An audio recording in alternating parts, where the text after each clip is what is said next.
again, going back to our story about nickel and diming and just like tightening the noose on everyone's brain wallets from every streaming service known to humanity, this is a sign.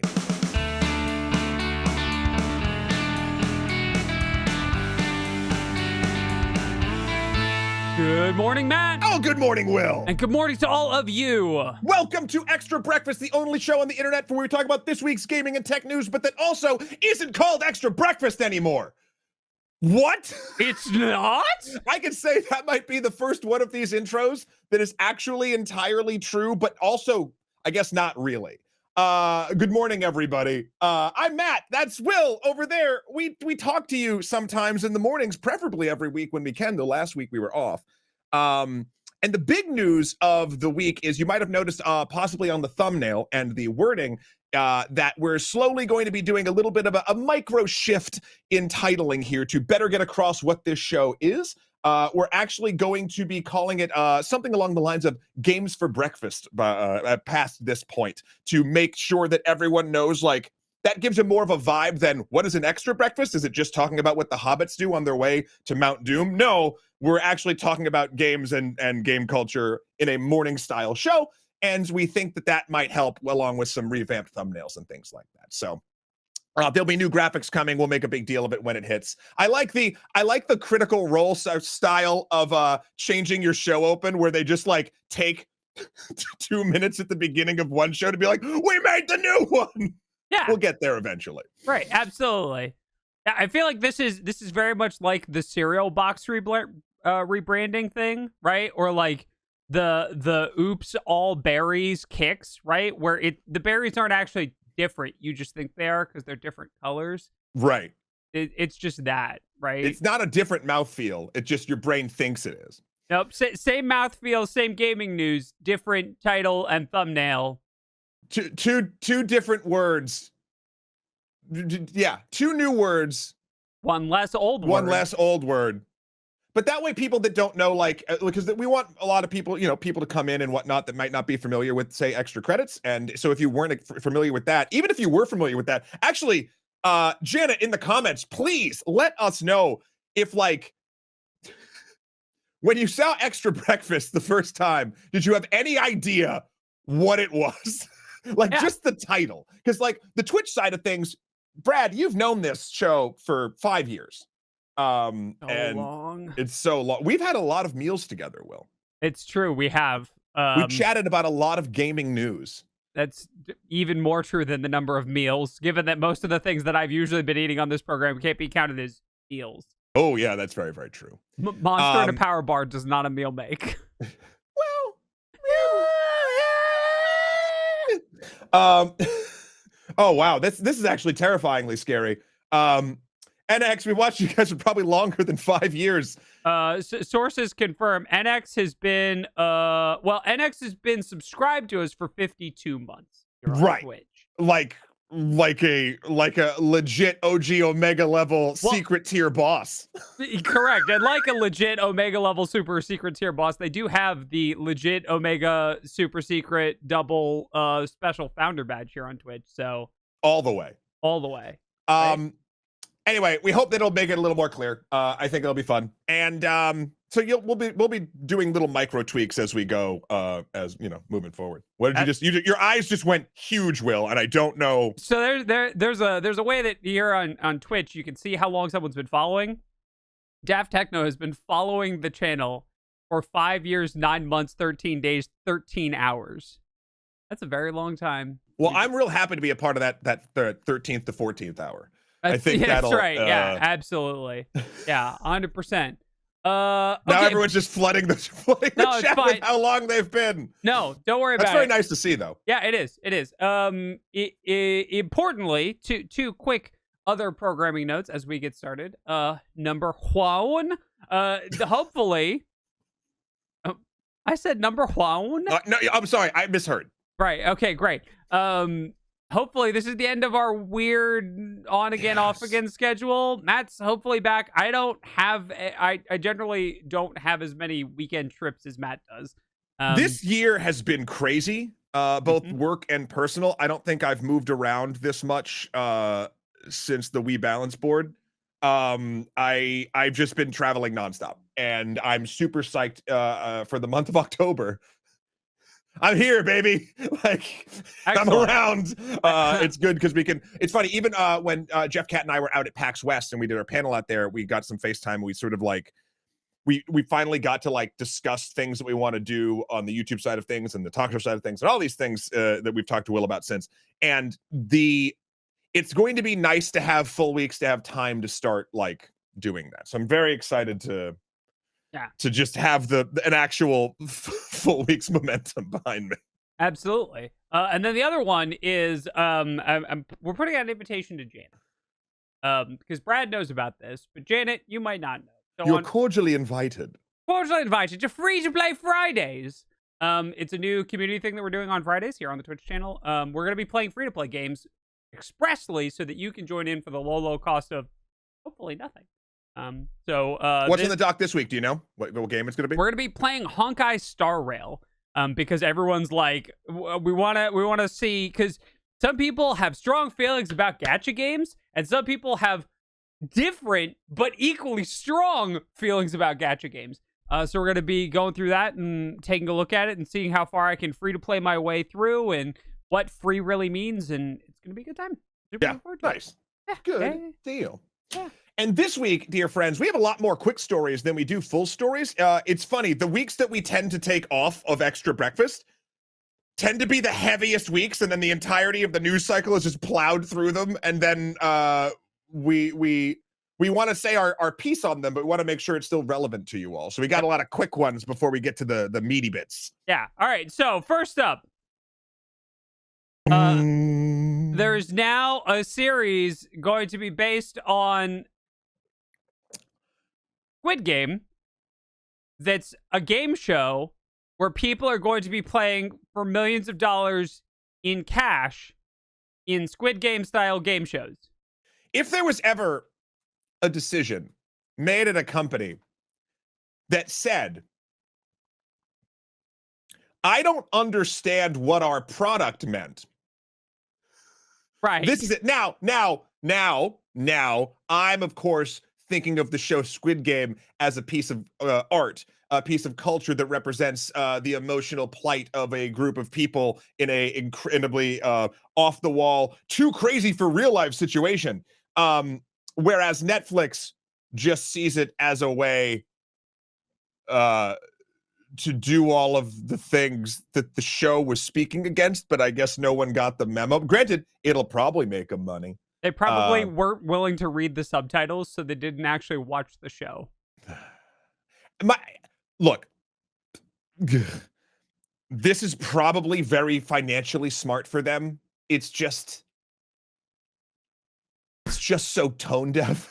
Right. No, I like Sasquatch Sightings' viewpoint on this. You know, I just finished reading Do Not Make the Torment Vortex, and I just got a super cool idea for what I want to make. Yeah. Sasquatch, is it the Torment Vortex? Because I feel, though, you may have slightly missed the point as it whizzed past your head. Just a little. And then this is what gets me about this story, because obviously it's not a stupid decision. It's a tone deaf one. And when those two things don't align, correct, you really get to a point of like, at least I do. I'm not going to speak for anyone in Brad or Janet or anywhere else. You really get to a point of what is the point, like other than money. Money. And like, it's funny because the Mr. Beast video, right? I think kind of proved that this could be done. Yep. But we're not going to get into the Mr. Beast of it all, but like, I think overall, what Jimmy does is like net positive, and I think what overall Netflix does, I think, is probably net negative at this point. That seems correct. In fact, we have another story about that coming up in a little bit. Right. So my like, I don't know. It makes me sad. I don't want to see like, unless, see, I don't think it's going to be like this, but unless it is like real tongue in cheek about knowing what it's doing. Right. I don't think Netflix has that level of moxie and or understanding. Yeah. Yeah. Anyway, we wanted to bring it up because there's a lot of the stories here in the streaming are going to be sort of streaming space related. And that just seems like one in a world where we're getting less and less companies because they keep eating each other up. We're probably going to get more and more torment vortexes. And we'll see how it goes. Yeah. Here's a question. Leave it in the comments, Janet. Will you be watching the Netflix reality show? I don't believe I will. This is the truth of it. Even if it's announced to be the best dang thing since sliced streaming services, I'm good. If I wanted to watch people perform absurd tasks for the entertainment and amusement of an audience, I would just go watch the Taskmaster YouTube channel, which I recently discovered. Oh, nice. Because Taskmaster is all on YouTube. And, well, there goes all my free time. And I don't want to poo-poo the concept of reality shows. Sure. I think that some reality shows are fun and cool and neat. Yes. Or reality game shows, stuff like that. It's just this one is about literally murdering people who need a ton of money to survive one way or the other and making content out of it. Right. And it's one step too close. It's really sort of like being like, hey, what if we made a game show that was like GoFundMe? Yeah. And there's plenty of good competitive game shows. Go watch Jetlag. If you're on Nebula, go watch Jetlag. It's a delight. Season 7, I think, just dropped a couple weeks ago. I think they're on episode 3 or 4. Those guys are great. Go check that out. Yep, absolutely. All right, moving on. There's a Capone in our show. We mentioned Al Capone, I think, in the pre-show. Yep. This is Melanie Capone. She is a Valorant pro. And recently, just in case anyone thought we'd gotten over this problem, we have not. Slasher over on X/Twitter/ it's still Twitter broke a story that she's been trying out for new teams. She's pictured here in her Cloud9 gear. But indeed, lots of Valorant pros won't play with girls on the team. Say they won't even try to play with women on the team, regardless of how good the women are. That's the story. I want to be very clear about what we're saying here, because I'm only getting this off of the articles that we've read. Yep. It seems as though you said lots. We don't know the number, but at least one person across every team. Yeah. Which I would constitute as lots. I just want to make sure, like, it's not. There are people to throw team. under a bus here. It is not every Valorant player. Right. There, but there are enough Valorant players who object to playing with women on their team that it becomes a pattern. Yeah. And that is too many. That is too many Valorant players objecting to play with other cool, good Valorant players. Yeah, it's a wee bit crazy. I don't understand. Is this what the kids call cringe? Pretty sure that's cringe. Bet. I don't know. What are you talking like this for? What is this? I have to reach a new youth demographic on Gaming for Breakfast, Matt. It's our hot new youth demographic because everyone knows. What up, what up, fam? It's your boy. I'll hold I don't have a skateboard. A dinosaur? I'll hold this T-Rex over my shoulder because for like the youths do, walking down the halls of their schools, go under their digital lockers to play with their Neopets. Is that what's right? I don't got this anymore. I think I'm gonna go read one of them fancy zines people are making these days. My bones are turning to dust as Matt speaks. Anyway, hey, esports, listen to your boy. Just play with cool people who can just stop it. Stop it. Please, thank you. This has been a public service announcement from your boy, Matt. It's different. It's different than regular Matt. This is What Up, Fam? It's your boy, Matt. Yeah. Cool. Great. Now we're back to regular Matt. So that's thank God. That other guy sucked. All right. Next up, Payday 3 recently released, and what did it release without?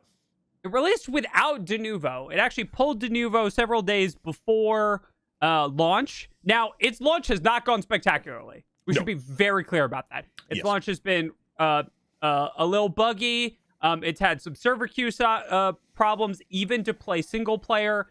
It's not gone great for the Payday 3 launch. However, it did launch without Denuvo, and that means that message is coming through. I think we're slowly starting to see that message come through stronger and stronger, that people are not interested in purchasing games that have Denuvo in them or other invasive anti-cheats. Denuvo is sort of the Kleenex of the anti-cheat world at this point. I think it feels like Denuvo is the thing that you show to your board to be like, and look, we're stopping piracy, and everyone's like, ooh, I've heard of this, and then like that's it. Yeah. Like look, I'm being incredibly reductive, but whatever. We're in an animated kitchen. We get to do that. Like that's what it feels like.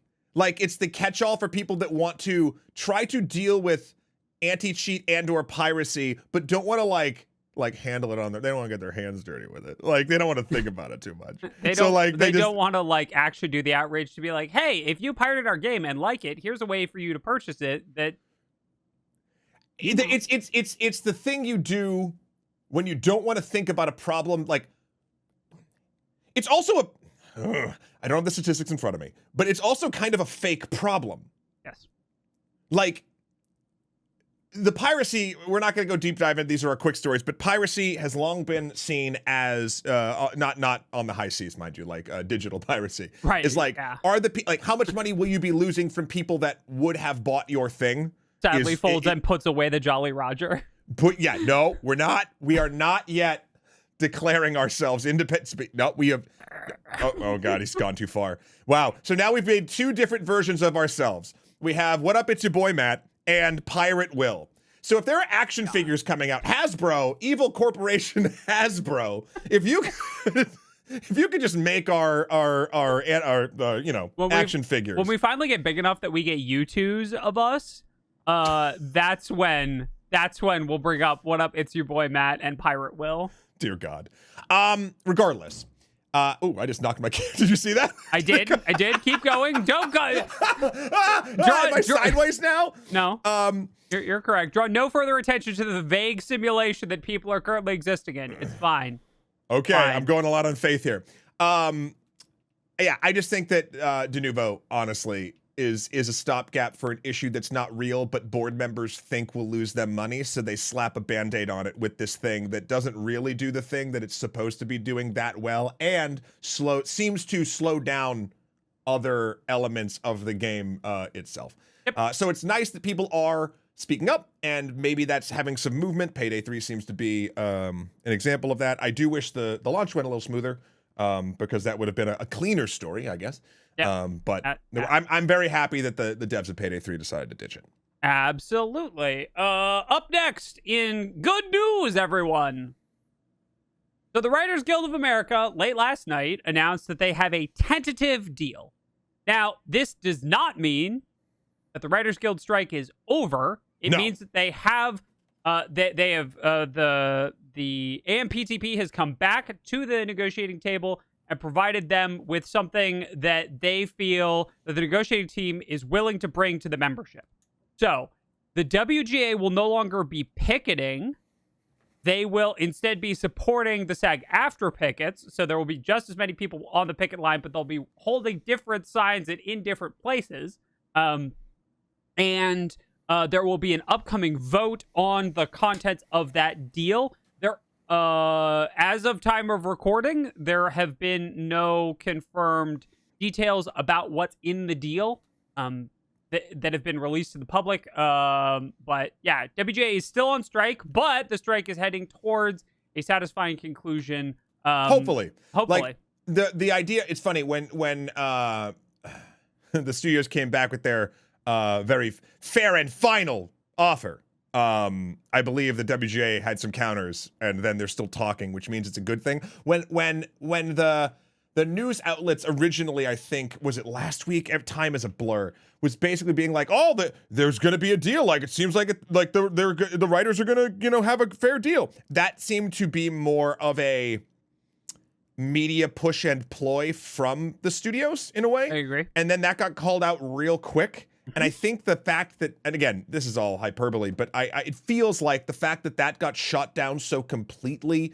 and quickly was something that allowed what is happening now to hopefully be a real thing, if that makes sense. And I might be reading too much into it. Maybe it was a much simpler, straighter line than that. But I really hope, this has been months, and a ton of my writer friends are, you know, they want to go back to work. They want a fair deal. So hopefully that happens, and then SAG-AFTRA can quickly follow if the deals are good there. It's funny, I'm going to see my friend Chelsea, who is a writer on the Drew Barrymore show, who is one of the 3 picketing outside for that entire kerfuffle. I'm seeing her tomorrow night, and hopefully we can be celebrating as opposed to just being like, man, how's it going? Yep. So yeah, yeah, here's hoping. I really, really, really, really hope for them. And like, even it's so funny, like the industry is big, but it's also very small. And you see when these things happen, people that you know really be negatively affected by just greed. And yeah, hopefully it'll be done soon. Absolutely. Next up, Starfield came out. Woo. Didn't we already do that? Yeah, we kind of talked about it. But this is sort of an interesting story in Starfield's orbit. Nice. Yeah, that sure was a cosmic level pitch you did there, Will. Oh, thanks, Matt. Anyway, you are a star. Okay. Field. Wow. Oh God. So, Matt, you ever played with a character creator before? You know, I've dabbled. Okay, so you know, in a character creator, you can make all kinds of different characters, right?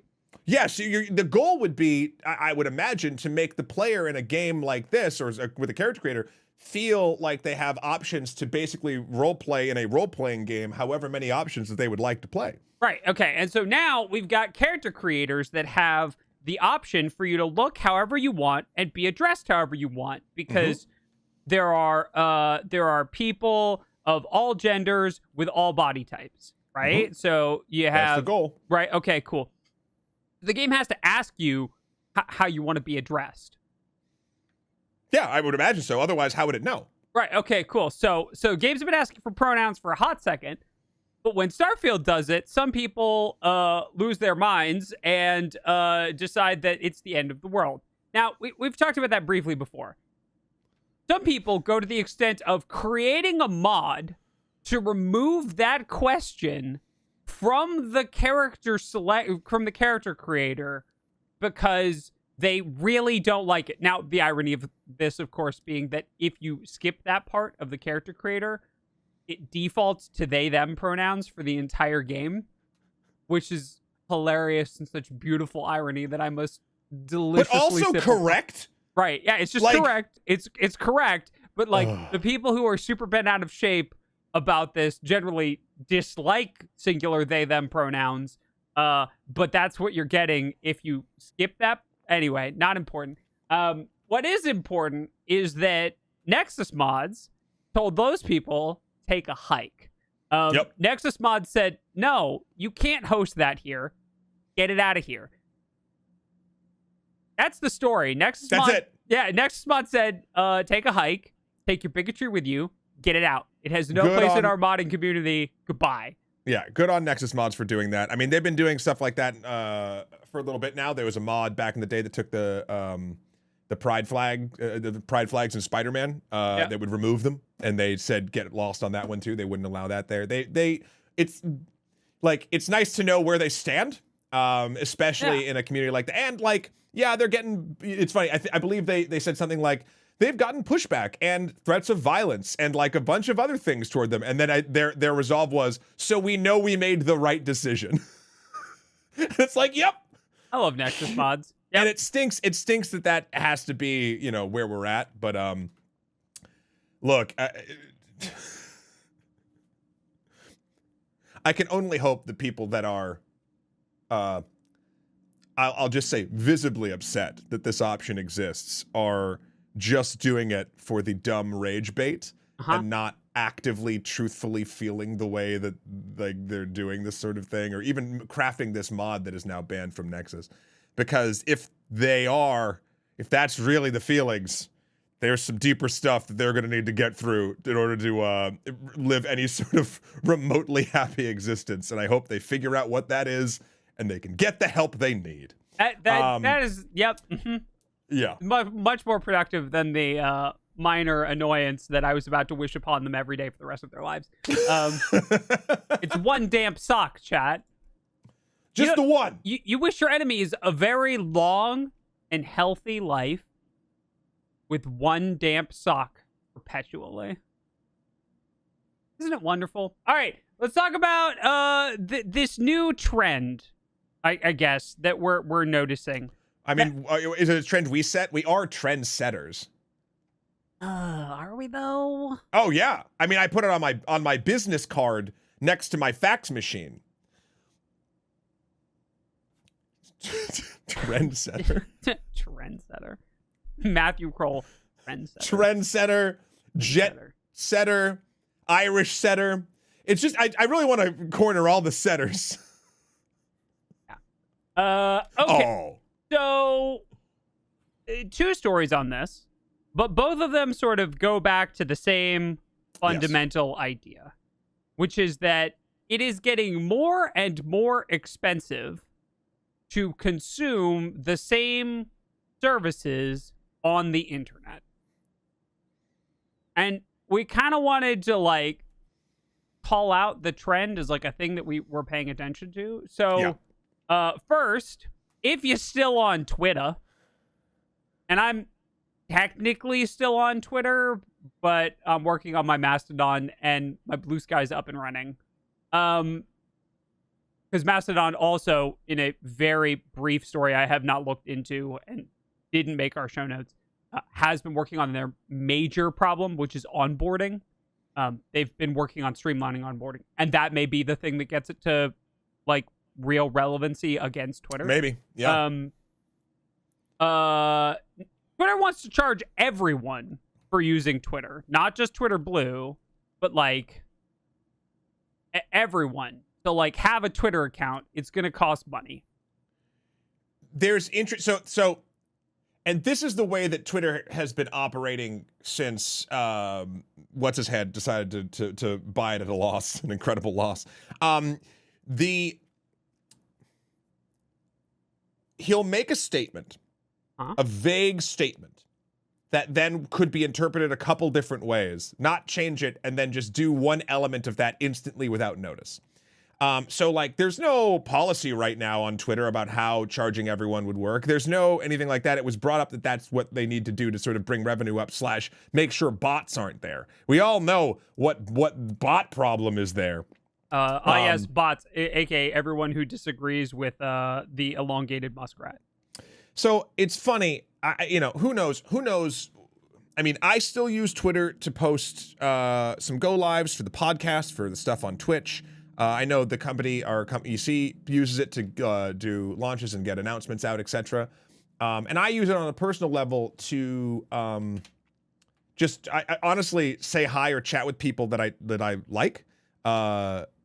I just it's the cleanest way still right now, but I don't know, man. The second that like it becomes a subscription or you get charged every time you do a thing, or like I'm never going to give Twitter my credit card.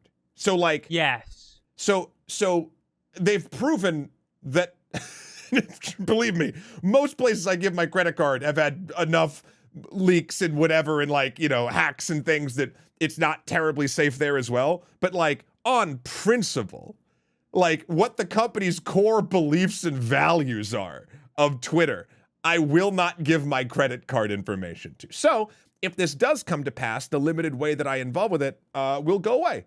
And I think I'll be sad about that because I'll have less access to the ability to try to get in touch with people that I'd like to chat with. But I will also probably have a better headspace and not, be chasing arbitrary number. It's funny. I've watched. Here's something I know. the type of content, air quotes, that I put up on Twitter hasn't really changed since I started it, however many years ago. And I never crushed numbers by any means of the imagination, but like, you know, you get 10 or 20 likes, a few comments, that sort of thing. Slowly but surely, that has gone away. And I think it's because people are leaving. I think it's how the discovery algorithm works, and it's because I don't have a blue check mark. Because I will not pay for Again, Twitter will never have my credit card information. Yep. Or I will never give it to them. Who knows what sideways things could happen. But this, I think, will be the second that it's paywalled. I do think that will kind of be the toast of it. Like, there are people that will still, honestly, probably still use it and pay for it because it is vital to their business. But I think enough people, like, enough of the people that those people that it is needed for their business rely on, like the end of posts, where posts go, will leave to slowly make sure that the posts aren't worth the value of what you're doing. Like, it's not going to be instant. Twitter's not going to die the second this turns on. It's just the irony, right, is that it is worth the cost right now if it is a thing that allows you to actively promote and maintain a following, right? But the second they ask for the cost, it won't be worth it anymore, right? It's only worth it as long as it's not like a paid service. And when it is a paid service, it can't be worth it. Because our content is the product. Right. Like, they're selling ads on what individuals and companies and whatever put up on Twitter. Correct. We're the product, not the customer. Yeah, that's correct. 100%. And when you mix that up, and so, like, look, I I'm going to have a longer talk with Jeff and Kat specifically on, like, okay, well, if this happens, what does the EC Twitter do? I would look at a lot of analytics. I'd look at how it would go over the past year and see how the changes have affected. And, like, because we have a decent, I think it's 50-something K over there. I haven't looked in a minute. That's about right. But, like, and there are other groups that are in our sort of group of funny people doing interesting things on the internet space that have. I mean, I won't put all those verbs on us, or not verbs, nouns on us. Right. Descriptions, adjectives on us. One of those words, I don't know. It's morning. All right. How about group of clever creatives on the internet that have moved together? So that's an option. Yeah, there's a bunch of options that are open to us. But either way, so that's the first of these two stories, that Twitter is going to start charging theoretically for users. Maybe if Elon doesn't walk it back when all of the people that Elon listens to, which is a very small group, tell him that he's never actually going to make money on it. So that'll be fun. And then the other one is that... Yeah, so this isn't the only bleed, right? Yeah, right.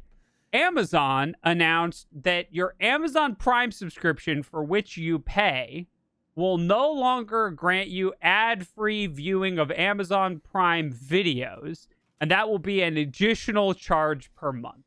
So either way, they're additionally monetizing on you for a thing that used to be included as part of your Prime service. $2.99. $2.99 to not get commercials. Right. Also, all of the streaming services, regardless, have been just upping their cost. Disney just went up. Someone in chat mentioned that Disney also removed their group watch thing. So that's another way to sort of nickel and dime. We are seeing, the point is, and why we put like this little wallet illustrated by the wonderful Scott DeWitt. The reason why we're seeing all this is because we're entering the end game of what streaming services are. Yep. It's, I hate to use the analogy, but it is typical like pusher mentality. First one's free, or cheap, and then once you are hooked and they believe that the market cap is, like, you're not just gonna, like, the people aren't gonna leave in droves when they feel it's safe based on their analytics. That's when they'll get you, because they believe that you're hooked and you'll pay whatever. Now, Matt, do you know what hasn't changed in price? The Costco hot dog. Yes, but in the same way as the Costco hot dog, pretty sure Nebula subscriptions are the same price they've always been. That's a ton of content. I don't know entirely if that is 100,000% accurate. There's always different deals going on. I know, depending on the thing, but yes, that is very true. If we want to listen, Nebula.tv/extra credits, I believe, is the link. If you want to subscribe with our code, it does help us out. Right. Yeah. Right. But yeah, like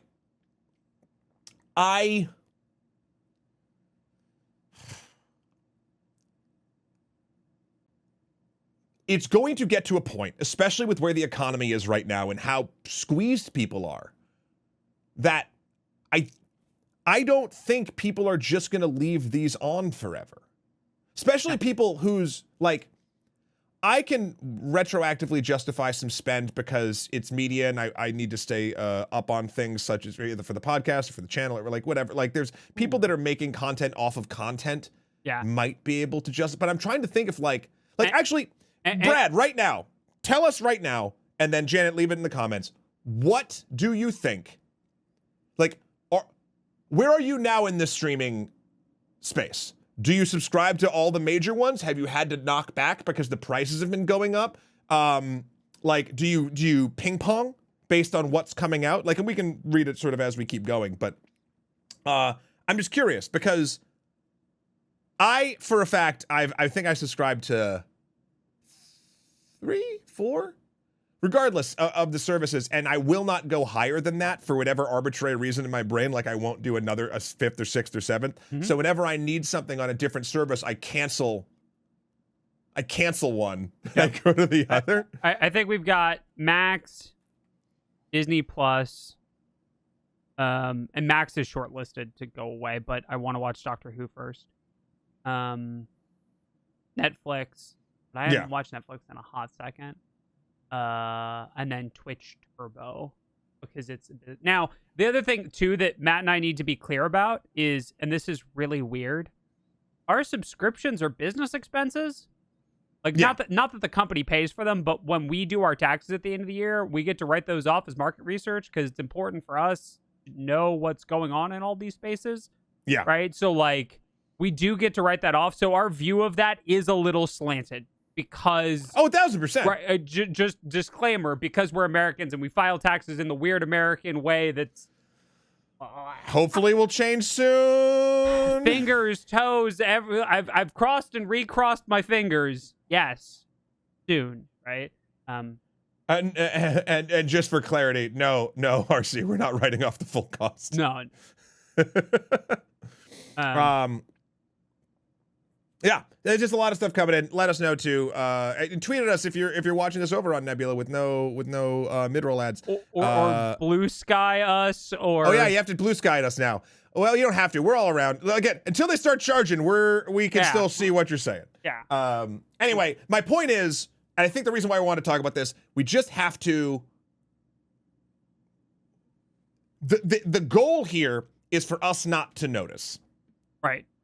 So we're calling it out and helping you notice so that it doesn't go under the radar. Yeah, like and we're not telling anyone to do anything from a unsubscribe or whatever, but like just know it's happening and make your own choices accordingly. Like that's kind of where we're at. Yeah, it's sneaking up everywhere. Right. Yep. Absolutely. 100%. Okay. Speaking of big, complicated monetary weirdness deals, Activision Blizzard King has cleared what appears to be its last legal hurdle, which is that it got approval in the UK to do the merger. So, Matt, how long have we been talking about this? Easily a year. Yeah, I was going to say at least a year, probably more. We finally may be in the last bit of this. Now, that's not the reason that we're talking about this.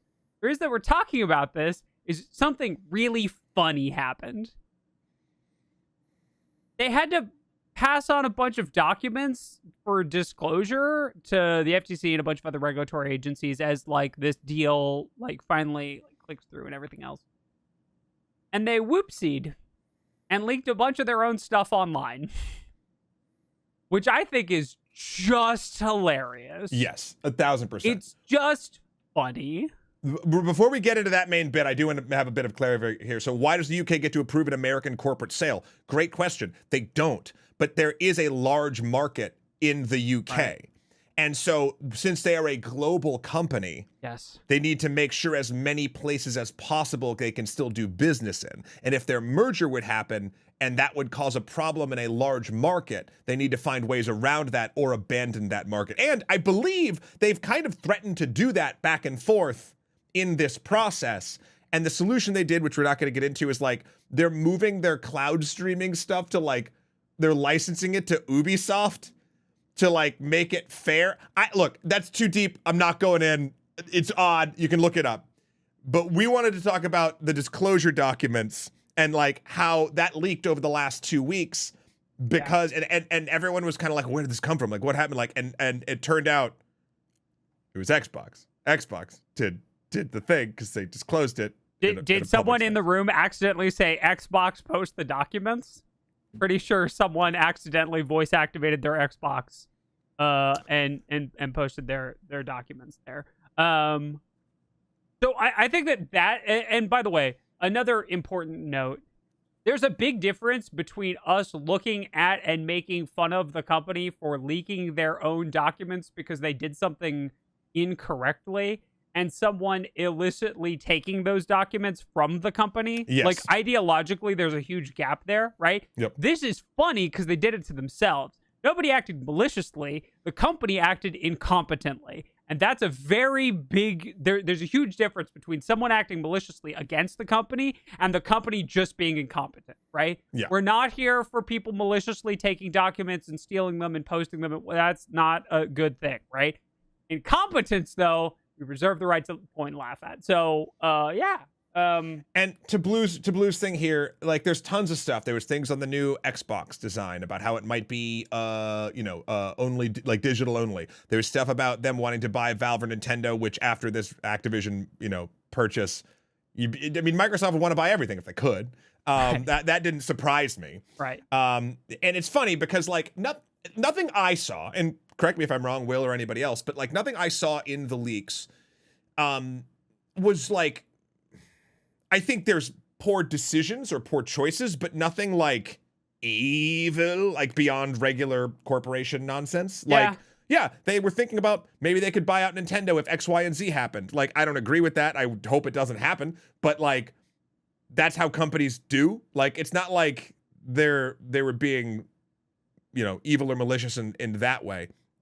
So there's lots of stuff and you can look into it. The thing we wanted to discuss specifically was the thing that basically, was it Phil? Is this a Phil email? Yeah, it's a Phil Spencer email about why AAA publishers aren't doing well, which I thought was a fascinating inside look at the way that the sausage gets made behind. And I have a quote here, Matt, that I wanted to pick.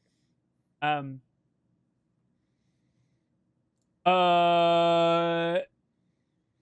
a new world where AAA publishers don't have real distribution leverage with consumers, they don't have production efficiencies, and the new IP rate is not disproportionately higher than the industry average, we see that top franchises today were not created by AAA game publishers.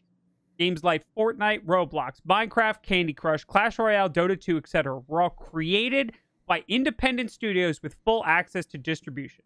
Overall, this, in my opinion, is a good thing for the industry, but does put AAA publishers in a precarious spot moving forward.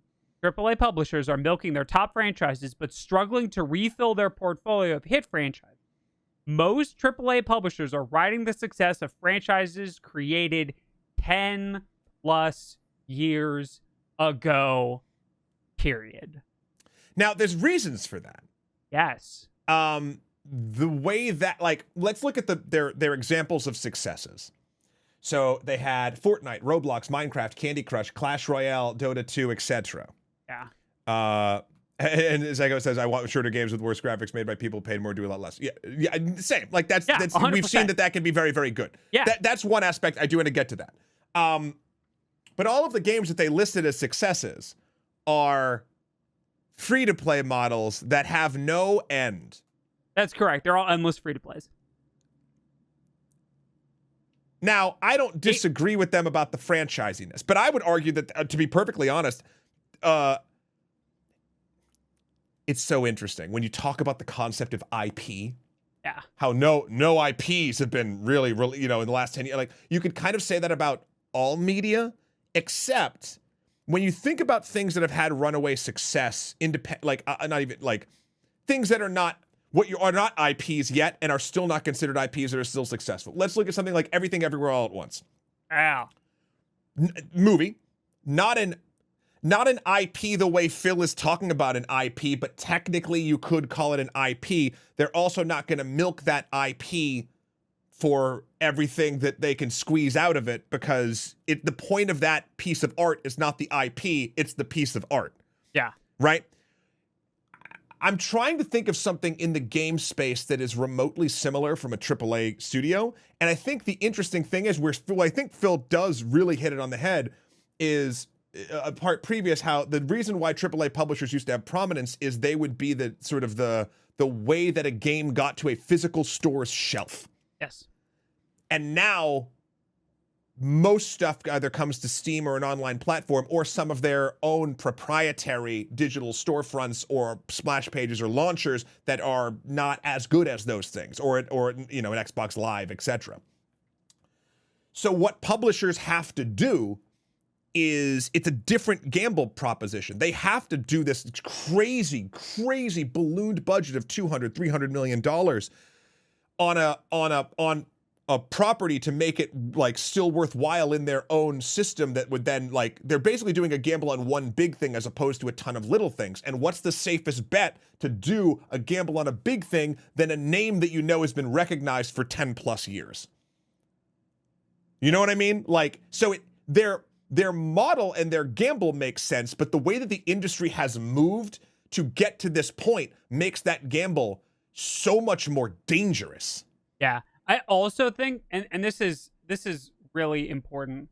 The other thing that I really want to point out, with one exception, on the list, is that all of those are incredibly casual. Right? They're casual lifestyle ongoing games. Dota 2 is not casual. Dota 2 is slamming your face into a brick wall until the brick wall breaks and you declare yourself master of the known universe. But the others are all incredibly casual, right? They're ongoing the persistence in your life means that it's much easier to adopt them as like something you do every day, rather than a lot of the things that these AAA publishers want to do, which is like the hype cycle, right? We don't have room for the hype cycle anymore. I don't think.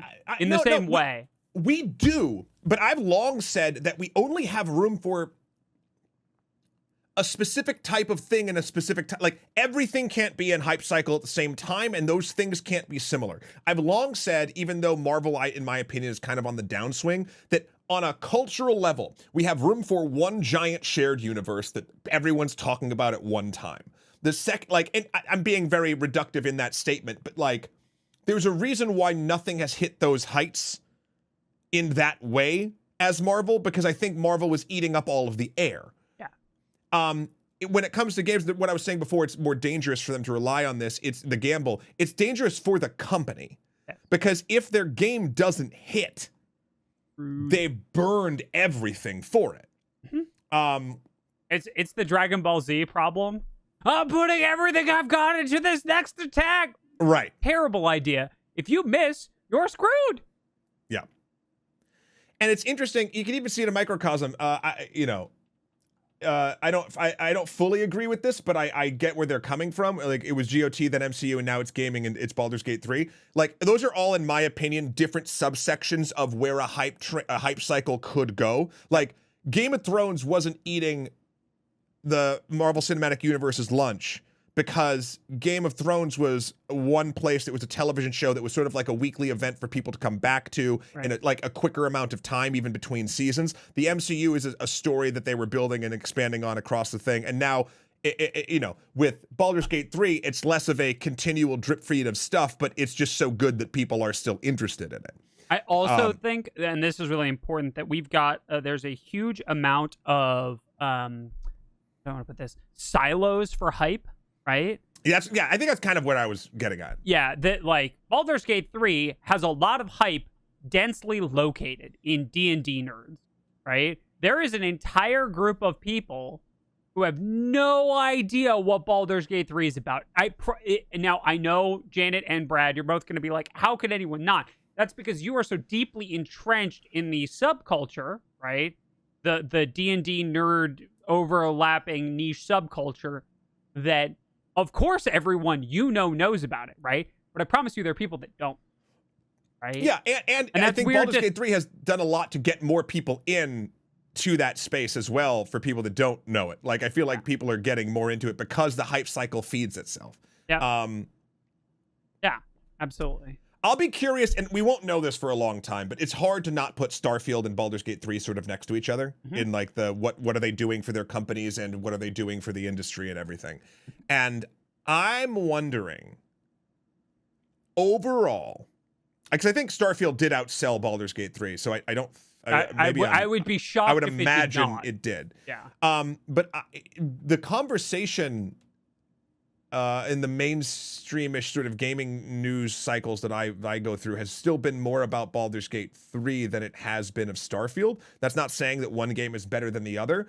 I'm saying I wonder what's going to have more of a cultural sort of which game got more new audience?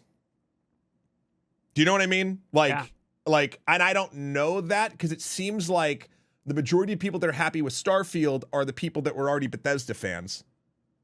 And I think that, and again, I'm cramming a lot of data into a small little opinion piece here, but like, it seems like people that hadn't played Bethesda games and jumped to it are more likely to be like, wow, the graphics, it's very pretty and it's open and it's big, but like, the structure and the way it plays feels kind of dated. And then Bethesda fans will be like, well, no, that's what we like. That's a Bethesda game. And some people will be like, well, I don't really connect with that. So, and to be fair, on the Baldur's Gate side, I know people that have looked at the UI and the complexity that Baldur's Gate does not explain and bounced off hard. Yeah. Like, there is another interesting phenomena which didn't make the show notes, but is very relevant to this ongoing conversation, which is that both Baldur's Gate 3 and Starfield? Where is Starfield? Hold on a sec. I can't even find it. Are currently getting their lunch eaten by the update 2.0 for Cyberpunk with the new DLC. Oh, yeah. Man, I knew we were forgetting something. Cyberpunk,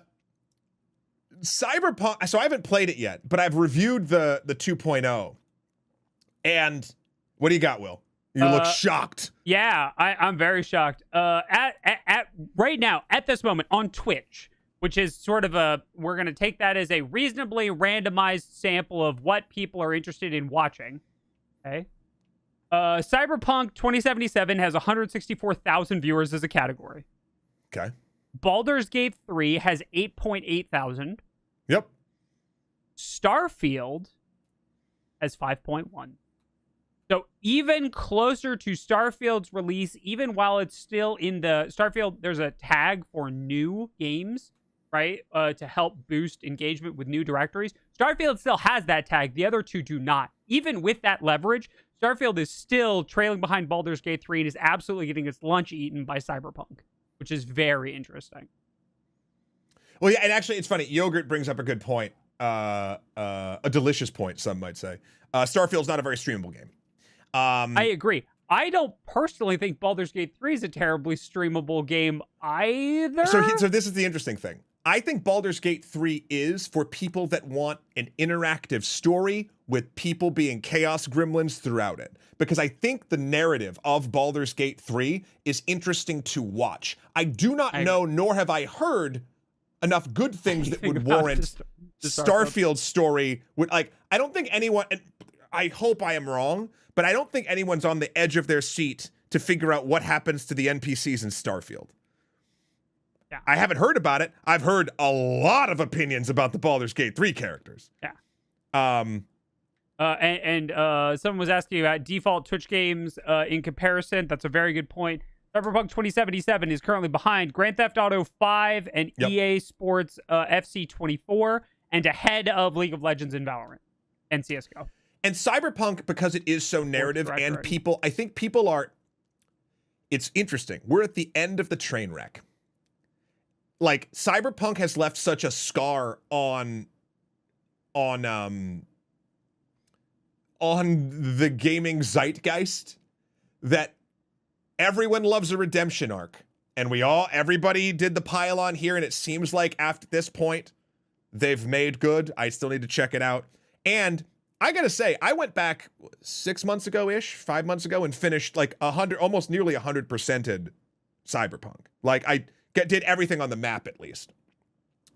And I really, really loved the experience where they got it, and what they've done now has me more excited to play Phantom Liberty. Again, it is the plot of Escape from New York, the reason, the film that got me into media in the first place. Totally fair. So like, I'm not shocked to see those numbers so high. I bet you those will drop back down to similar numbers of those other two games in a week once the story is complete. I agree. I'm just also pointing out that, like, the to get back to the Activision thing, the thing that Phil Spencer's talking about, like, this volatility is very real. Yeah. Right. Especially in our spaces, right? In the content creation space, which I think is it's not the totality of gaming by any means. There are plenty of people who play video games that don't watch content creators at all. Mm-hmm. Right. But it is sort of an interesting microcosm to talk about the volatility of the system and to throw some examples up of, like, hey, this is where we're at with, like, AAAs and the risk reward factor. Yeah. So okay. we thought that was an interesting, like, in the plethora of leaked things. And again, I think that email was from like 2 or 3 years ago. And now we've seen more of the companies that used to not play well with Microsoft throwing their games on Xbox Game Pass. Yep. So whatever Phil was saying to the board, other people are believing, and I do think it is overall true. And what that means for the space could go a lot of different ways. But here's the hopefulness before we move on from this thing. I do want to say, I think what that means is that overall, from a IP generation, and this is the most corpo way I can say this, the IP generation, like, nexus point, the beginning of a successful IP, I think the deck is stacked that it has to come from smaller indie developers. And I think the reason is they are not handcuffed or shackled or hampered by a gigantic company, can take a swing, have more chances to be interesting and resonate, and then have a chance to eventually grow into a behemoth that then cashes out and whatever, like, right? Yep. Like, that's just they have the chances. And, like, look at, man, I don't want to poo-poo on a bunch of stuff, but just look at, like, big name stuff like Anthem. Anthem. Do you know what I mean? Like, Amazon developed a whole engine that no one uses, by the way. That's one that, like, we don't talk about. Amazon has a whole game engine called Lumberyard that nobody uses. It wasn't even part of the conversation when Unity decided that it wanted to be evil. We'll get to that, but, like, alternatives. Yeah. But, like, anyway, that's my point, right? Like, I think this proves that no matter what, the innovation is going to come from those places. Now, will companies try to do their best to try to incorporate that into their ever-growing blob of acquisition? Sure. But I think there's always going to be new people starting out and making cool stuff. Yeah. I don't know. That's the small bit of hope, I think, in this, is, like, it kind of proves the point. All of the games I'm looking forward to, I think the biggest one has, like, a 25-person team. Yeah. And I think that's Supergiant's Hades too, because it's the first time Supergiant's doing a sequel. Yep. And that's all I need. Supergiant decided to do a sequel. Great. I have money set aside for that. Yeah. Awesome. Right? Yeah. All right, let's keep moving because we gotta do some gloating. We gotta roll. Matt. We won. We finally won. It's over at long last. It's over. So, a piece came out recently, and a bunch of people picked it up, including Rolling Stone and Kotaku and everywhere, that NFTs are, statistically speaking, finally dead. 95% of them are worthless, which is the same bar for, like, most collectibles, right? There's 5% that'll still hold value for, like, extreme collectors, But that's true of lots of things like your Pogs and Beanie Babies, right? For your, for stuff that isn't super relevant anymore. Yeah. And so we won. I'm going to call this a win, Matt. Yeah, 1,000%. The sad part is in this victory, I'm sure many folks, sadly, were grifted out of a decent amount of money. And that sucks. We all, I feel like most people here anyway, kind of knew the griftiness of it. But like, you have to understand, again, people that are not connected to like the ongoing, the breakfast zeitgeist. No, but just like the tech world zeitgeist, thought that like this was positioned throughout mainstream. Jimmy Fallon, Matt Damon in Super Bowl commercials, like that this was the next big investment thing. And when you make it super easy to buy one without knowing kind of exactly what it is, and it's just going to go up in value because look at all these smart people and celebrities telling us to. Like, it's a pyramid scheme, and the thing is, you can see a lot of vulnerable people getting sucked up and spit up and shoot out, and that's awful. But the tide has definitely turned beyond. It's funny. Will brought up these stories about the statistical deadness of NFTs, and I couldn't help but think even back to, I was at a wedding this last weekend. And I feel like if the weddings I was at like 2 years ago or whatever, when NFTs were a thing, anytime, a person would come up to me and like knowing that I'm involved with the internet, be like, oh yeah, I just like trying to strike up a conversation, would bring up NFTs, either questioning them or talking about how they bought them or like all this other stuff. And I would always be like, well, I don't think whatever. And those conversations would get heated, etc. Anyway, a large number of conversations happened back then about that. You know how many happened this weekend? Zero. Because it has become very, very clear, I think, even to the layperson, that this isn't interesting or good. And that's the nice thing to see. I feel bad for any and all folks who got grifted. But I'm glad that this seems to be toast. Now, the next battle, of course, it feels like the conversation has moved to AI. Yeah, correct. Which is a more complicated thing we will not get into at this point.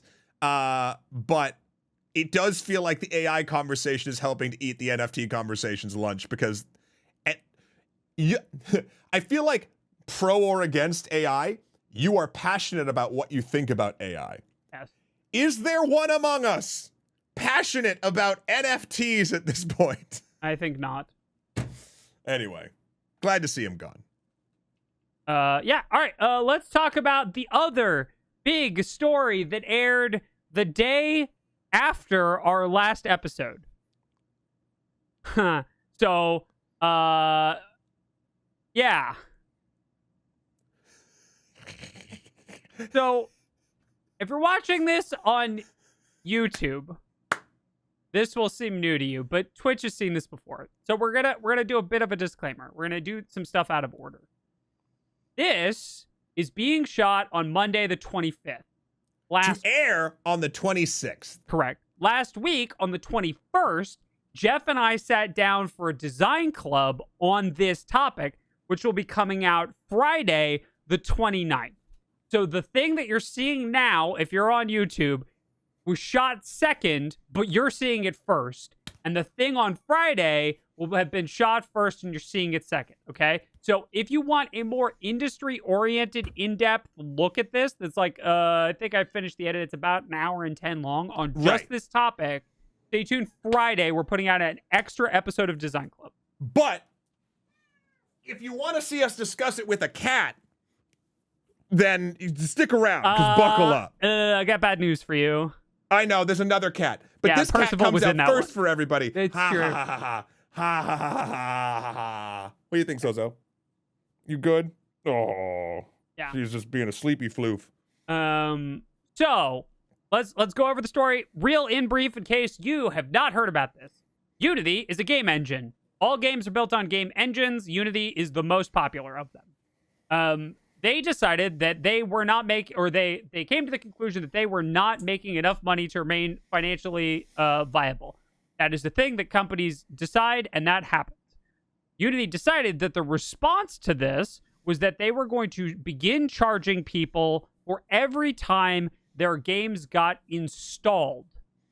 Yeah. So if I, as a consumer, purchased a copy of Flixel Sticks that was developed in Unity, and I installed it 3 times, once on my Steam Deck, once on my PC, and once on my laptop, a fee of between 1 and 20 cents would be charged to the developer of Flixel Sticks by Unity for those installs. This went over as poorly as you can possibly imagine it going. Yeah. Also, thank goodness Flixel Sticks works in its own proprietary Flixel Sticks engine, or else Flixel Sticks would have been in a real pickle. Yeah. They've walked it back Significantly. They've also apologized. And I think they've said that they're listening a lot. Man, their ears must be hurting for how much they're listening. Look, overall, this is good. A couple devs have even said, like, this seems more fair, yada, yada, yada. And you can go into their apology. I believe a couple places have been hosting exactly where it is. There's an open letter. We could put the link, obviously, from the open letter from Unity, which was posted on September 22nd in our description. I'll even write that down to make sure we do it. And Kotaku is reporting on it. A bunch of people are reporting on it, so you can read it for yourself. Yep. And the interesting thing here is they're not completely walking back the install thing. They're just changing the numbers as to when it happens and what versions. The key thing is they're not retroactively putting it to all Unity projects, which would make people have to not use it for games that are currently in development if they could not afford to go with their crazy program. Like, so that's good. But again, going back to our story about nickel and diming and just like tightening the noose on everyone's brain wallets from every streaming service known to humanity, this is a sign. Right. And I don't want I want what in a perfect world, no one would lose their jobs or anything like that, and they could just oust the stupid boardroom that thought this was an amazing idea, and the Unity people actually making the Unity platform and engine could keep their jobs and sell things in a nice, fair way. But it seems like the community has made it very clear that trust is gone now. That's the big one. Yeah. Right? Lots of people in chat having a nuanced discussion about at whom this was targeted, and the fact that 10% of the users, 10% of projects made under Unity would actually be subject to this fee. There was a whole, Jeff and I go into this more. There's like some hidden clauses in the contracts about like, if you use our ad service, then maybe we won't charge you anything, right? And like a bunch of other little things. None of that matters, right? The only thing that matters is that Unity, after saying that they would not change the fee structure, changed the fee structure. It doesn't matter how many projects were going to be affected, how much money it was going to be. It's the fact that Unity took an action they said they would not take. That's all. Like, it doesn't matter. Like, all of the details are largely irrelevant. The trust barrier has been broken, and people are. And I also made this comparison last week. To the OGL debacle, right? To watching the OGL, right? They are custodians of a thing that people use to make games, and games are art. So they are the people who hold not only art, Will, not to interrupt, not only art, but business, livelihoods, the way people sustain themselves financially. Right. So the whole idea of them saying, we have altered the way that you make a thing that is emotionally and financially relevant to your entire existence means that we don't trust them anymore, right? We trusted them to some extent as long as they were behaving. And they stopped behaving, so we don't trust them anymore. That's the story. Like, I think that's the summation of the story. Yeah. Like, I wish we were around last week to sort of, because I had more of a fervor for it before they walked it back, and now it's just, look, it is reminiscent of the OGL thing. It is reminiscent of every time they make an announcement thinking either no one will notice or care, and then all of a sudden like, oops, wait, no, oh, everyone disliked that? Wow. It's corporate buffoonery at its finest. I do think this image does wrap it up pretty well. It's a good one. If you want a more nuanced sort of, especially with Jeff's opinion as well, of sort of like an industry side of this, please do check out on Friday the Design Club Live, or the Design Club, because y'all go into sort of more like, I could go on about the vitriol, but I think we've all done that. So I'm looking forward to the sort of deep dive into the industry thing of that side of things. Yep, absolutely. All right, and I think that brings us to questions that unlike our sorry, it does bring us to questions, but just know that Flixel Sticks will never change its deal with everyone using the proprietary Flixel Sticks engine. That's correct. It will always be free forever and ever, because it exists solely in your dreamatorium inside of your mind. That's correct. All right, let's so I dredged back the episode from the, what is that, the 11th? Did you just say you dredged back? Yeah, dredged back. Sorry, I've been... You just hooked up your trolling motor and just went out into the internet seas and threw your net, and you hoped that maybe you could... No, I see, it was in my graveyard, and I had to mill several cards off the top of my deck in order to put it back in my hand, so I could recast it for this episode. I got you. At first, I thought it was like a physical graveyard. Like you had to go and like actually dig up internet corpses for your legion of undead internet memes. For contractual reasons, are not allowed to talk about my night job. That's right. That is in there. Apologies. We'll edit this out in post.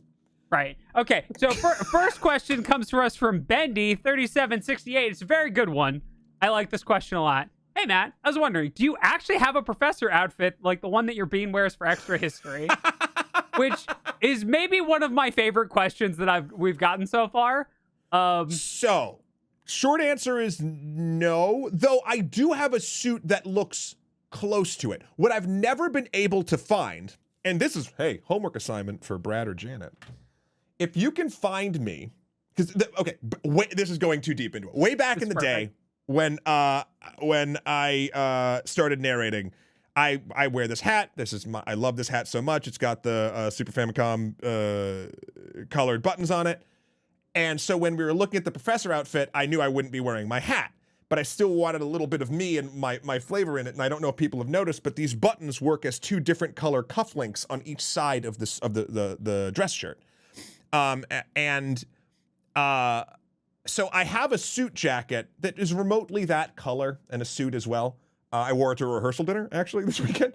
But I've never been able to find the 2-button cufflinks of the right color. So if anyone has any idea where to get those, I'll fully cosplay myself. Like, that's easy. Yeah. So I have half of it, I would say. That's fun. Okay. Next up on our question list, I want to call this one out because I thought I'm very glad that everyone liked it. We were talking about Starfield. I made the quote, Starfield took longer to come out than I did. And Kelsey, JG, and a lot of people in chat seemed to like that, and I felt very seen. So thank you for appreciating my joke, Kelsey. It's nice when the top comment is a quote from me being stupid about Starfield. I like that. Good. Keep doing that. Yes. All right. From Grant, 4532 says, I liked Skyrim and loved Fallout New Vegas, but as an adult, I have no interest in sinking 200 hours into a game. I'd rather buy 10 to 22 to 20 hour indie games and be able to experience all of them in the same time. Yes. Yeah. That's actually... that speaks to, I think, Will and I's proclivities, many folks in Brad and Janet's proclivities.